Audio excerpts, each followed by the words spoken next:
In Burgum binnen van de Mary 2 stroffelstjen pleetst. Ze binnen makken door de Duitse kunstenaar Gunther Demnig als nijteens onder familie Kaufman.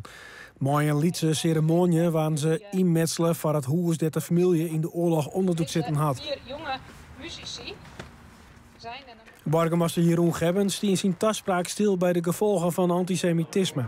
Ook nu hebben wij te maken van radicaliteit. We hebben te leren vanuit het verleden en respect te organiseren voor andersdenkenden. Het binnen no 2 stjen. Ze is een symbool van meer Joden die in die kerkere deel zitten ha.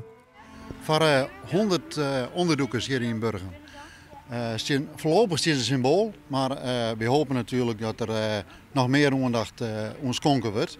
Want het mij wel zo'n stroffelstien kostje.